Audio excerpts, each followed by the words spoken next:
ലീഗിന്റെ വീടുകൾ ലയം പോലെയാണ് എന്നുള്ളതായിരുന്നു. ഇത് കാണുന്ന ഏതൊരാൾക്കും ബോധ്യമാവും. ഓരോ വീടും സെപ്പറേറ്റ് പ്ലോട്ടാണ്. ഓരോ വീടുകളും തമ്മിൽ കൃത്യമായ അകലമുണ്ട്.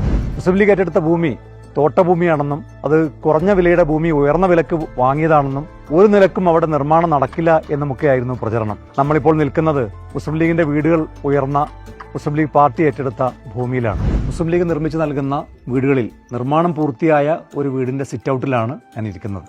ഈ വീട് പരിശോധിക്കുന്ന ഏതൊരാൾക്കും ബോധ്യമാകുന്ന ഒരു കാര്യം, ക്വാളിറ്റിയിൽ ഒരു കോംപ്രമൈസ് ചെയ്യാതെ അതിമനോഹരമായിട്ടാണ് ഇതിന്റെ നിർമ്മാണം പൂർത്തിയാക്കിയിട്ടുള്ളത്.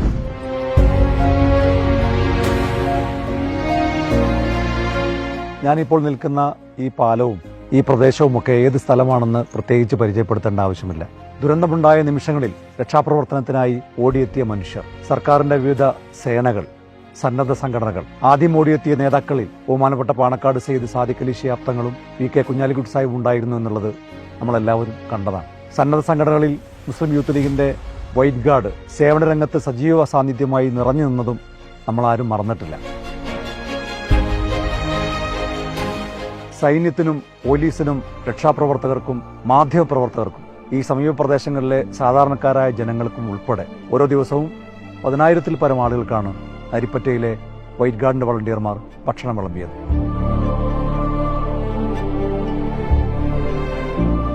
ദുരന്തത്തിൽ 298 പേർ മരണപ്പെട്ടുവെന്നാണ് സർക്കാരിന്റെ ഔദ്യോഗിക കണക്ക്. തിരിച്ചറിഞ്ഞ മൃതദേഹങ്ങൾ ബന്ധുക്കൾ അവരുടെ വിശ്വാസമനുസരിച്ച് സംസ്കരിച്ചപ്പോൾ തിരിച്ചറിയപ്പെടാതെ പോയ മൃതദേഹങ്ങൾ എന്തു ചെയ്യണം എന്നതിനെ സംബന്ധിച്ച് വലിയ ആശങ്കയുണ്ടായി. സർക്കാരിന്റെ നിലപാട് ബത്തേരിയിലോ മാനന്തവാടിയിലോ ഉള്ള പൊതുശ്മശാനത്തിൽ കൊണ്ടുപോയി സംസ്കരിക്കണം എന്നതായിരുന്നു. ബന്ധുക്കളാവട്ടെ മുണ്ടക്കൈക്കും ചൂരൽമലക്കും തൊട്ടടുത്തുള്ള ഏതെങ്കിലും സമീപത്ത് പൊതുശ്മശാനം ഒരുക്കണമെന്ന ആവശ്യവും ഉന്നയിച്ചു. അപ്പോഴാണ് ഹാരിസൺ എസ്റ്റേറ്റിന്റെ മാനേജ്മെന്റുമായി സംസാരിച്ച് ഈ പ്രദേശത്ത് പൊതുശ്മശാനം ഒരുക്കാനുള്ള തീരുമാനത്തിലേക്ക് എത്തിക്കുകയായിരുന്നു പാർട്ടി നേതൃത്വം. ബന്ധുക്കൾക്കത് വലിയ ആശ്വാസമാണ് നൽകിയത്.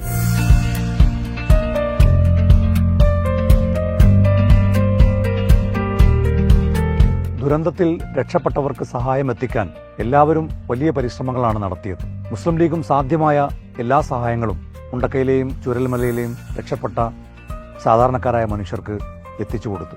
തൊഴിൽ നഷ്ടപ്പെട്ടവർക്ക് തൊഴിലുപകരണങ്ങൾ, അടിയന്തര ധനസഹായമായി 15,000 രൂപ, പഠനോപകരണങ്ങൾ, ജോലി, താമസിക്കാനുള്ള താൽക്കാലികമായ വീടുകൾ, അങ്ങനെ എല്ലാ നിലക്കുമുള്ള സഹായങ്ങൾ ആദ്യഘട്ടത്തിൽ മുസ്ലിം ലീഗ് നൽകി. വീട് നഷ്ടപ്പെട്ടവർക്ക് ശാശ്വതമായ പുനരധിവാസമായിരുന്നു പിന്നീട് പ്രധാനപ്പെട്ട ഒരു പ്രശ്നം. മുസ്ലിം ലീഗ് സംസ്ഥാന അധ്യക്ഷൻ പാണക്കാട് സയ്യിദ് സാദിഖ് അലി ശിഹാബ് തങ്ങൾ 100 വീട് നിർമ്മിച്ചു നൽകും എന്ന ചരിത്രപ്രസിദ്ധമായ പ്രഖ്യാപനം നടത്തി. അവശേഷിക്കുന്നവർക്ക് അവരുടെ പുനരധിവാസമാണ് പാർട്ടി ലക്ഷ്യം വെക്കുന്നത്. അതിന് ആവശ്യമായിട്ടുള്ള ഫണ്ട് ശേഖരണം മുന്നോട്ട് പോവുകയാണ്.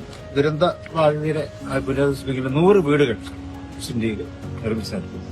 അതിൽ മാത്രം ഒതുങ്ങുന്നില്ല, എല്ലാം നഷ്ടപ്പെട്ടവരാണ്. അവർക്ക് അവിടുത്തെ തലമുറക്ക് അതിജീവനത്തിന് എന്താണോ ആവശ്യം, അവർക്ക് തൊഴിൽ വേണ്ടി വരും, അതുപോലെ തന്നെ മറ്റ് ആരോഗ്യപരമായിട്ടുള്ള കാര്യങ്ങളുണ്ടാവും. അതിനെല്ലാം വിവിധോദ്ദേശമായിട്ടുള്ള രീതിയിലുള്ള പദ്ധതികൾ ആണ് മുസ്ലിം ലീഗ് അതിന് രൂപം കൊടുത്തിട്ടുള്ളത്.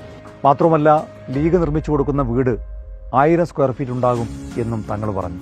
അങ്ങനെ പറയാനൊരു കാരണമുണ്ട്. നേരത്തെ പുത്തുമലയിൽ ഒരു ദുരന്തമുണ്ടായപ്പോൾ ആ ദുരന്തബാധിതർക്ക് സർക്കാർ നിർമ്മിച്ചു നൽകിയ വീടിന്റെ സ്ക്വയർ ഫീറ്റ് കേവലം 600 ആയിരുന്നു. അതാകട്ടെ ചോർന്നൊലിക്കുന്ന വീടുകളും. മുസ്ലിം ലീഗ് 1000 സ്ക്വയർ ഫീറ്റ് വീട് പ്രഖ്യാപിച്ചതോടുകൂടി സംസ്ഥാന സർക്കാരിനും 1000 സ്ക്വയർ ഫീറ്റ് വീടായിരിക്കും എന്ന് പ്രഖ്യാപനം നടത്തേണ്ടി വന്നു. സംസ്ഥാന സർക്കാർ ടൗൺഷിപ്പും പ്രഖ്യാപിച്ചു. അതിനായി ഉടൻ സ്ഥലം കണ്ടെത്തുമെന്ന വാഗ്ദാനവും നൽകി.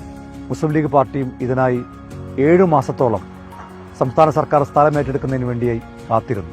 ഒടുവിൽ കേരള നിയമസഭയിൽ PK കുഞ്ഞാലിക്കുട്ടി സാഹിബ് സംസ്ഥാന സർക്കാർ കാണിക്കുന്ന അലംഭാവത്തിനെതിരായി, സർക്കാരിന്റെ മെല്ലപ്പോക്കിനെതിരായി വലിയ പ്രതിഷേധമുയർത്തി. കേരള നിയമസഭയിൽ അന്ന് വരെ സംസാരിക്കാത്ത രീതിയിൽ വളരെ വികാരഭരിതമായിട്ടാണ് PK കുഞ്ഞാലിക്കുട്ടി സാഹിബ് സംസാരിച്ചത്.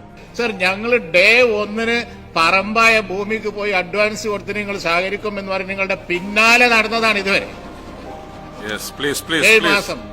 പക്ഷെ നിങ്ങൾക്ക് ഭൂമി കണ്ടെത്താൻ പറ്റും. വയനാട്ടിൽ എന്താ പറമ്പില്ലേ? സർ, ഞങ്ങള് ചെയ്യാൻ കഴിയുന്നതൊക്കെ ചെയ്തിട്ടാണ് നിൽക്കുന്നത്.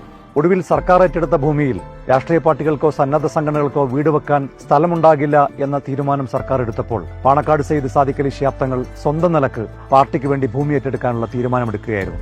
സ്ഥലം ഏറ്റെടുക്കുന്നതിനായി PK ബഷീർ MLA-യുടെ നേതൃത്വത്തിലുള്ള ഉപസമിതിയെയും വയനാട് ജില്ലാ കമ്മിറ്റിയെയും പാണക്കാട് സയ്യിദ് സാദിഖ് അലി ശിഹാബ് തങ്ങൾ ചുമതലപ്പെടുത്തി. ആ 100 വീടുകൾ, അതിന് വേണ്ടിയുള്ള സ്ഥലങ്ങൾ അപ്പോൾ സ്ഥലങ്ങൾ ഏതാണ്ട് ഞങ്ങൾക്ക് ഫൈനലായി കഴിഞ്ഞു.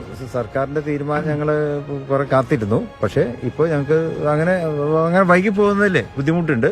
അപ്പോൾ വൈകാതെ തന്നെ അവിടെ ആ പുനരധിവാസം ഉറപ്പുവരുത്തണം. അതിനുവേണ്ടി മുസ്ലിം ലീഗ് തന്നെ ഇപ്പോൾ സ്ഥലങ്ങളൊക്കെ എടുത്ത് ബാക്കി പ്രവർത്തനങ്ങളുമായിട്ട് മുന്നോട്ട് പോകും.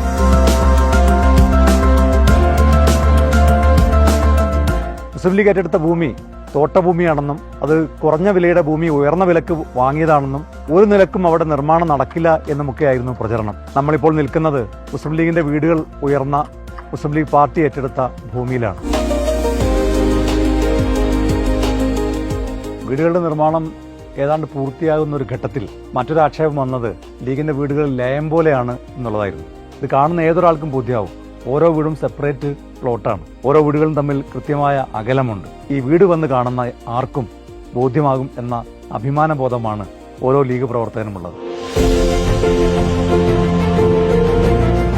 മുസ്ലിം ലീഗ് നിർമ്മിച്ചു നൽകുന്ന വീടുകളിൽ നിർമ്മാണം പൂർത്തിയായ ഒരു വീടിന്റെ സിറ്റ് ഔട്ടിലാണ് ഞാൻ ഇരിക്കുന്നത്. ഈ വീട് പരിശോധിക്കുന്ന ഏതൊരാൾക്കും ബോധ്യമാകുന്ന ഒരു കാര്യം, ക്വാളിറ്റിയിൽ ഒരു കോംപ്രമൈസ് ചെയ്യാതെ അതിമനോഹരമായിട്ടാണ് ഇതിന്റെ നിർമ്മാണം പൂർത്തിയാക്കിയിട്ടുള്ളത്.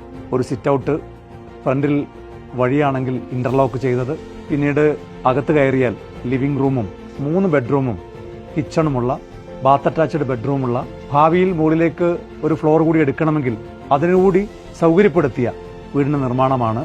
അങ്ങനെ എല്ലാ നിലക്കും ഏറ്റവും പ്രഗത്ഭരായിട്ടുള്ള ആളുകളുടെ കരസ്പർശമേറ്റ ഒരു വീടിന്റെ നിർമ്മാണമാണ് ഇവിടെ പൂർത്തിയായിട്ടുള്ളത്. ഒരു വീട് ഒരു കുടുംബത്തിന് കൈമാറുമ്പോൾ ആ വീട്ടിലേക്ക് ആവശ്യമായിട്ടുള്ള ഫർണിച്ചറുകളും ഉൾപ്പെടുത്തിയിട്ടാണ് ഓരോ വീടും തയ്യാറാക്കാൻ പാർട്ടി തീരുമാനിച്ചിട്ടുള്ളത്. 105 വീടുകൾ നിർമ്മിച്ചു നൽകുമെന്നാണ് പാണക്കാട് സയ്യിദ് സാദിഖ് അലി ശിഹാബ് തങ്ങൾ പ്രഖ്യാപിച്ചത്. ആദ്യഘട്ടത്തിൽ 51 വീടുകളുടെ താക്കോൽദാന കർമ്മമാണ് നിർവഹിക്കുന്നത്. ഈ വരുന്ന ഫെബ്രുവരി 28-ന് വയനാടിന്റെ പ്രിയപ്പെട്ട MP പ്രിയങ്ക ഗാന്ധിയുടെ സാന്നിധ്യത്തിൽ പാർട്ടിയുടെ സംസ്ഥാന അധ്യക്ഷൻ പാണക്കാട് സയ്യിദ് സാദിഖ് അലി ശിഹാബ് തങ്ങൾ 51 വീട്ടുടമസ്ഥർക്ക് വീടിന്റെ താക്കോൽദാന കർമ്മം നിർവഹിക്കും. മുണ്ടക്കൈ ചൂരൽമലയിലെ ജനങ്ങളുടെ മാത്രമല്ല, വയനാട്ടുകാരുടെയും മാത്രമല്ല, മലയാളിയുടെ മുഴുവൻ ഒരു ആഘോഷമാക്കിയിട്ടാണ് ഈ വീടിന്റെ താക്കോൽദാന കർമ്മം ഈ വരുന്ന ഫെബ്രുവരി 28-ന് നടക്കാൻ പോകുന്നത്. നിങ്ങളുടെ എല്ലാവരുടെയും സാന്നിധ്യം ഞങ്ങളും പ്രതീക്ഷിക്കുകയാണ്.